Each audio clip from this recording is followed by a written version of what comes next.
Hello and welcome. Becoming a pop star in the Muslim world is something of a challenge, especially when many conservative religious leaders frown upon music as un-Islamic. But there's one such star who's managed to attract a fan base of millions across all ages. The 4 short years since the release of Al-Mu'alim, an album inspired by his faith and recorded for Muslims living in the West, Sami Yusuf has topped the charts across the Muslim world, selling more than 2 million albums. Soon he'll be in London, packing out Wembley Arena, headlining a massive benefit for peace in Darfur. But while he may be the king of Islamic pop, Sami insists he's no preacher, simply an artist who happens to be a Muslim. Sami Yusuf, Assalamu alaikum and Ramadan Kareem. Welcome to the show. Alaikum salam, Riz. Thank you very much for having me. My pleasure. Listen, I want to start off by asking you, congratulations on your massive success. And the question many people many people ask, and I have for you too, is, it's how can you be a pop star in what a lot of people see as a religion that doesn't really accept music as a sort of standard way of life?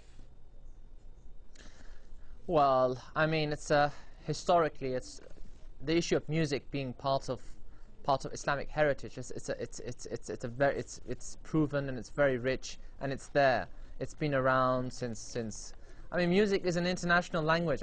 It's a human thing. It transcends ideologies and religion. It's just been there since man could speak, since man could communicate, man could be creative through music as well, and it's always been around. And it's been an Islamic heritage. It's still there. Whether it's Andalus, whether it's in Bilad Fars, whether it's in the Central Asia area, it's always been around. Every Muslim country has its own unique musical style and musical heritage. And I guess that's one of the issues. You have to battle that misconception, and I understand that a lot of people do have to battle misconceptions such as music is un-Islamic.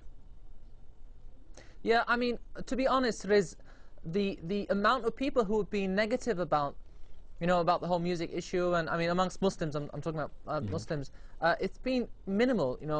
Thank God. It's people seem to think there's this massive issue, and there's a lot of talk, and there's a lot of. I've received minimal in comparison to the support.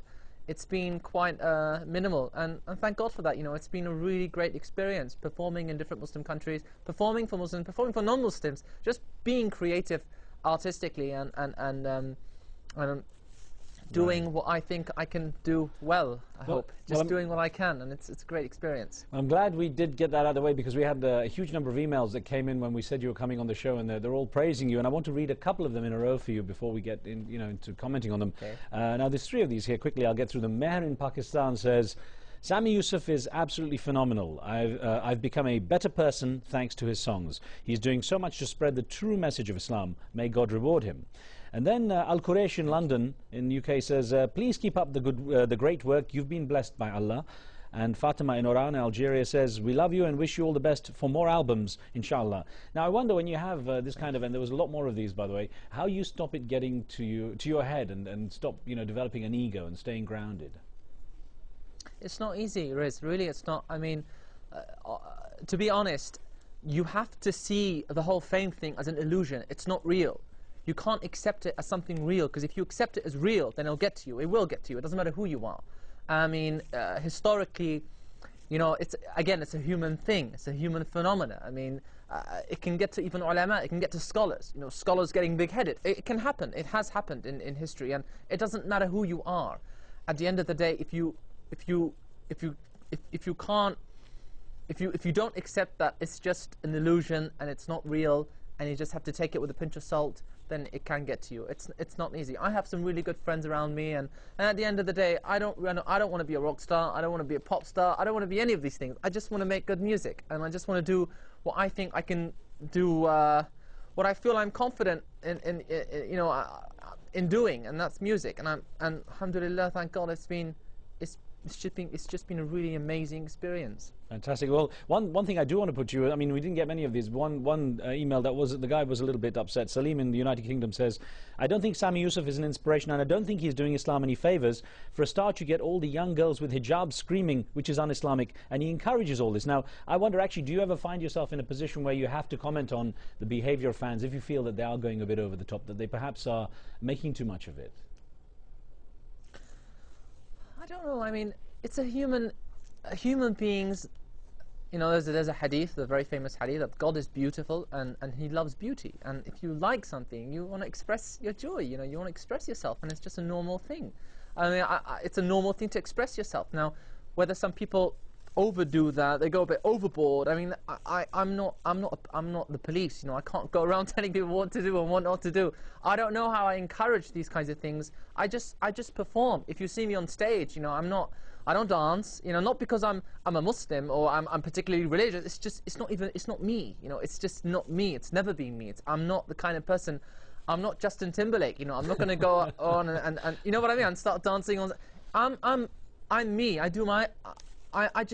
My music's different. My style's different. I don't know how we could encourage people to scream and also I think it's a little bit exaggerated as well. I have to say, it's some people they add a couple of pences, if you like, to it. To the story. Let's do one thing. Let's see a little bit of you in concert here, because you were talking about the way you are on stage. So let's have a look a little bit of you in concert here recently.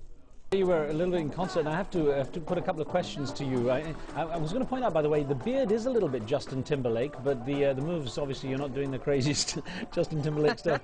But listen, your fans, you have a huge fan club in Iran, and I know you have family roots there as well, of course.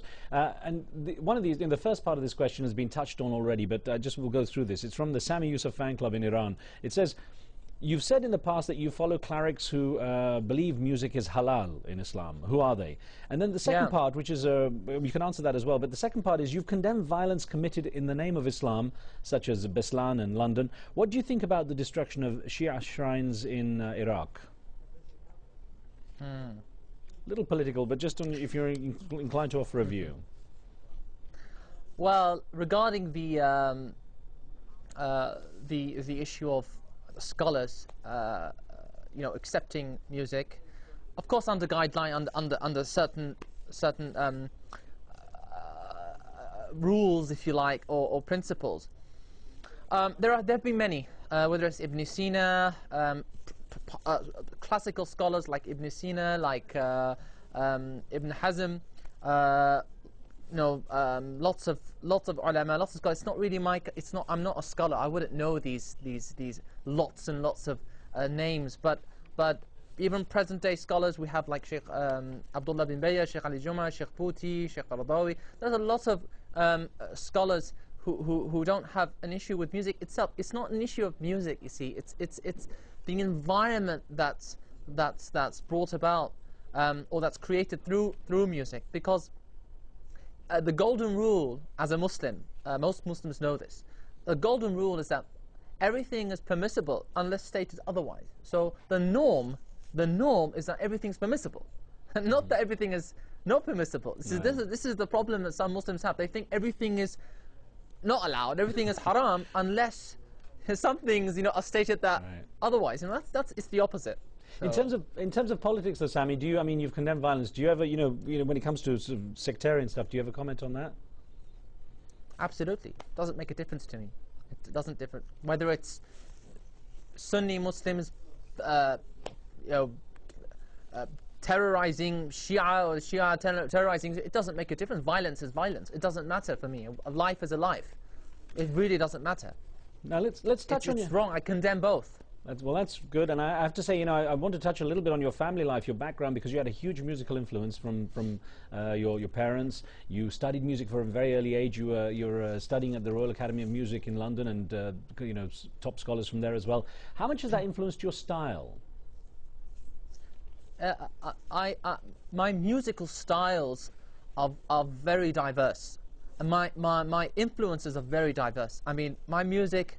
You can find some arabesque in there, you can find classical, you find the structure usually is quite classical. It's quite Western and quite classical usually. But so many different influences from Persian to Azeri, to Kurdish to Arabic, depending on what song you're listening to.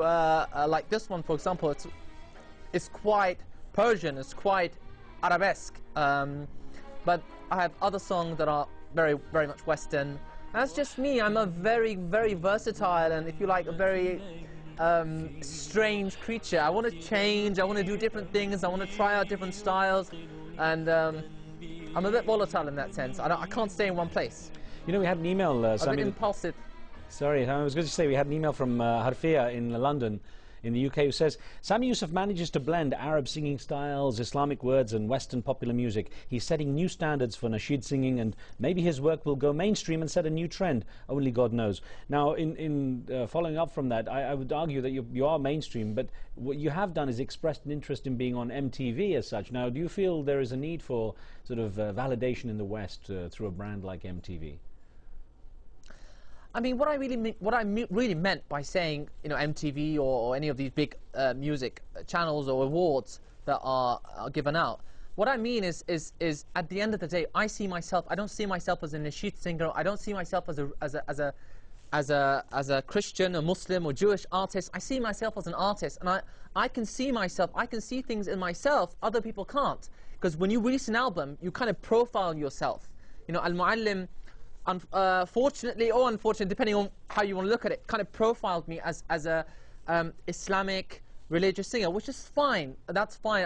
At the end of the day, I'm not that concerned with what people, you know, how they want to label me. But I'm not going to stay in one place. It's just not me. I have to do different things as long as they correspond and they are in agreement with my basic fundamental beliefs, my Islamic beliefs, which are 99% of them generic and general. Everyone would agree with them, and as long as they're dignified and as long as it's true, because I have to be honest. I have to be honest in my music. Whether I'm singing about oppression, whether I'm singing about an orphan child, whether I'm singing about the Prophet Muhammad sallallahu alaihi wasallam, it has to be honest. It has to be true.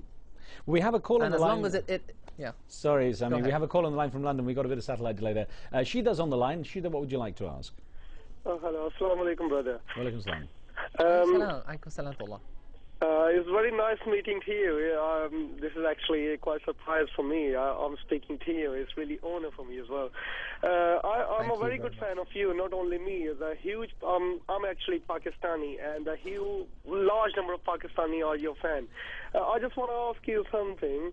That when you, the way you sing is brilliant. Can you please add more and more praise for Prophet sallallahu alaihi wasallam as you do in the Al-Muallim album? So is there any new album coming soon? Yes, you have a new one coming out soon, Sami.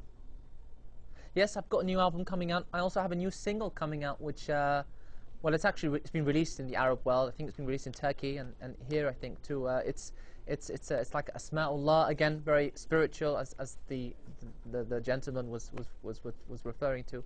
Yeah, inshallah, I'll always do songs like that. I'll definitely always do songs like that. But I have to also do different things as well. I mean, if I wanted to, from a financial point of view, if I was a pop singer, I would just make the kind of songs that people want. I can, you know, that makes sense. You know, it would sell a lot of CDs, and it's good for the industry, it's good for the singer. But I don't think like that. You know, you do, again, the artistic thing. Yeah, you do mix it up. I'm going to play a little bit more of your music here, and Hasbi Rabbi is a song that where you sang in Hindi. Let's hear a bit of this. How did you find it singing? I mean, I know you speak a couple of languages, and you have Azeri in your background as well. How did you find it singing in a different language? How is the emotion at all different? It's amazing. It's amazing. Really, it is. It's such an amazing feeling. I had a concert in Turkey recently. It was huge. It was for 200,000 people, and it's amazing when old ladies come up to me, they approach me, and their grandchildren approach me too, and they say, you know, when we see you, we think you're our brother. And the old ladies say that, the grandmothers say, we think you're our grandson. You know, we consider you our grandson. And it's an amazing feeling. You know, you feel like you have a billion mothers, a billion fathers, a billion sisters. It really is a very unique kind of love. It's not the typical kind of pop star kind of thing. You know, it's not the pop star phenomena kind of feeling. It's a very beautiful feeling, really unique. We only have about a minute left, so let's get in a caller from California. Smoking Joe, you have a question or a comment, please? Yes, I do. Sami, I want to congratulate you on your music and how you're actually making us all feel very proud of what's going on. I wanted to see how you felt about the transition of an Arabic artist on the global arena. Right. Thank you very much for your kind comments. I'm not actually an Arab. Ethnically, I'm Azeri by ethnicity. Born in Tehran, grew up in England, and I consider myself more British than anything. I mean, I went to Azerbaijan, I grew up in Tehran, I was born in Tehran, but I went to Azerbaijan. Although I received so much love, I felt a little strange because I didn't grow up there. My home's England. You know, I feel more British than anything. But you know. Yeah, I'm not. So I'm not. Yeah. There's no transition really. I think what you mean is the kind of the popularity. I think Right. it's just. Well, Sami, we can share our secret we talked about before the show began, that we both grew up very close to each other. You a few years after me, obviously. That's right. Ealing and Hounslow. Listen, I hope to speak to you soon. We've run out of time, but I look forward to welcoming you back. Thank you very much for being with us. Thank you. Thanks.